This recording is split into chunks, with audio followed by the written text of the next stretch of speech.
Yo, it's your boy Dctree from Dctree-Nation.com, where they cover hoops and heroes, and today we're talking hoops.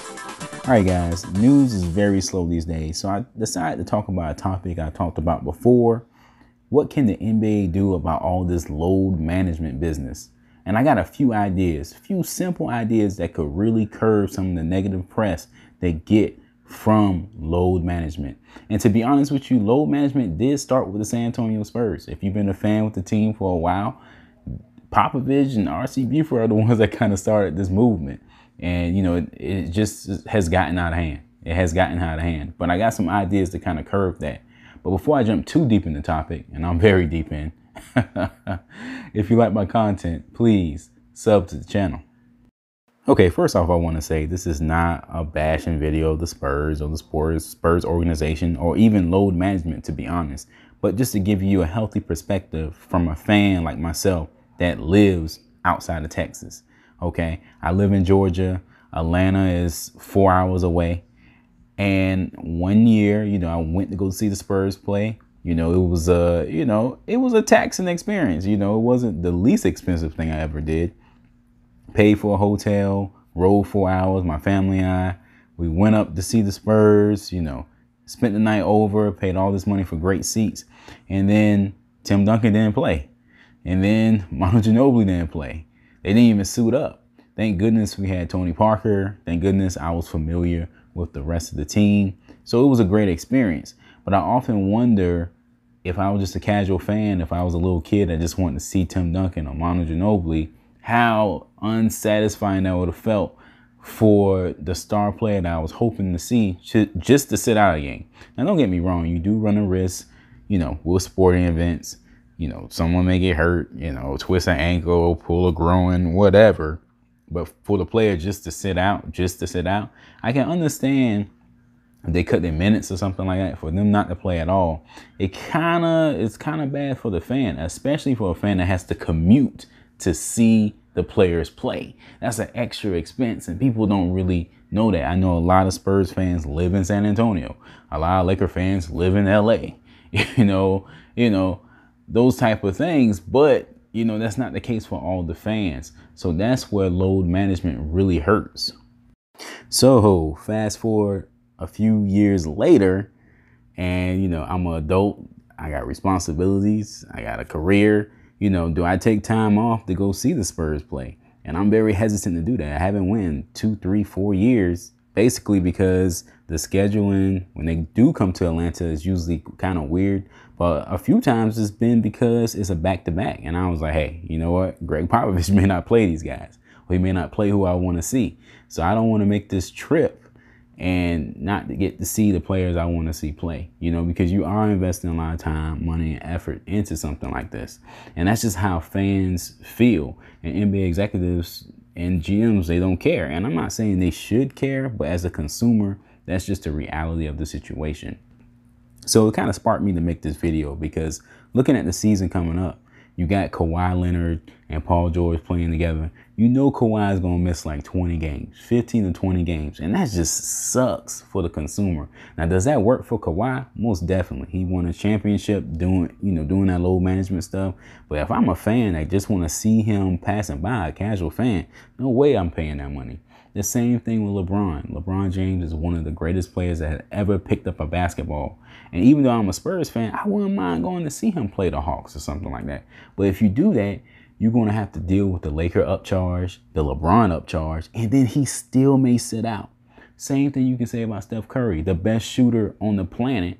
You know, you may want to see him play. But with his load coming up this season, no Klay Thompson, you know, no Durant, they're going to try to rest him as much as possible. So I can see ahead, you know, shotgun. People know what that means. I can see ahead, you know, and see that this is going to be a problem for people spending their money, commuting. Heck, even if you live in the city, you don't want to spend all this money on great tickets and great seats, and then the person doesn't play. So I can see that's coming up this season. Okay, I know I've been a little long-winded in this video, which is unusual for me, but I kind of want to make a point, a significant point. Now, my first way I think the NBA can curb this is they could require that the person that's sitting out load management wise, require them to give at least 15 minutes of autograph time. to go out to interact with the fans, sign some jerseys, sign some basketballs, sign whatever for 15, 20 minutes. If they can mandate that somehow, and these are just suggestions. I don't know if it's possible or not. These are just suggestions straight off the dome. If they can mandate that somehow, that would go a long way of curving that. Because let's say in that game with the Spurs, I didn't see Tim Duncan play, but I got him to sign a jersey. Man, everything is forgiven. I don't even care about the game anymore. You get what I'm saying? So I think that would be a good gesture if the NBA did something like that. And heck, even if you missed the autograph, you could kind of say, well, at least they're trying to do something to serve the fan base. And maybe 15, 20 minutes is pushing it. That might be a little bit too much, but heck, 5 to 10 minutes, man, that can go a long way. You can sign a lot of autographs in 5 minutes as an NBA player. That will go a long way for fans. My second suggestion is maybe they should take autograph material and raffle it off. Maybe, they give a certain amount of raffle tickets to certain, fans or whatnot. And then, they get it in the mail later on or something like that. Maybe a signed basketball from the team, a signed jersey from Durant, a signed LeBron. Now, obviously you can't do that for every fan, but that at least gives some type of, incentive for them to still come to games and not feel so cheated and left with nothing. How cool would it be if a little kid got a signed Tim Duncan jersey, a couple weeks after missing out seeing him play? That can go a long way. And I think the NBA would get some very positive press from that.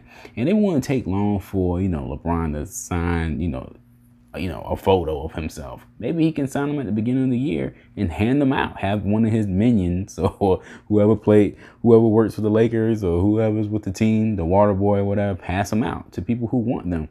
That can go a long way. Oh, sorry, LeBron isn't playing tonight. Let's pass these bad boys out. I think that'd be cool. Okay, this last reason is wishful thinking, to be honest with you, but I'm going to throw it out there. Maybe the NBA does something where it requires the player to at least play a quarter or play 10, 15 minutes or something like that, or at least be on the bench. A lot of these guys don't even come out the locker room. So, young NBA fans and NBA fans alike can't even see the person that they pay so much money to see play. They can't even see this person physically. When that happened to me, at least I saw Tim and Manu on the bench and whatnot. That was pretty cool. They didn't interact with the fans like that, but that would have been nice. And again, I'm not, holding grudges against the Spurs because it's been times I went and they did play. So I'm not holding grudges against them, but I'm just saying, as an NBA fan, looking in the future of the league, I think it would be important to kind of address this issue because the load management thing isn't new. At least the Spurs had kind of like the safety net of, hey, these guys are kind of getting older, but now you got younger players, 26, 27, sitting out games. So it needs to be addressed. And even though these solutions aren't the greatest or, maybe won't have this massive effect on every single person who feels cheated, but I think it's a step in the right direction. All right, guys, that's it for this one. Woo, this was a long one, man. I was just talking and talking and talking. Hope y'all enjoyed it. For more information on hoops, check out the main page, Dctree-Nation.com. Like us on Facebook. Let me know down below in the comments. How do you feel about load management? Be nice, guys. Be nice. Thanks for watching.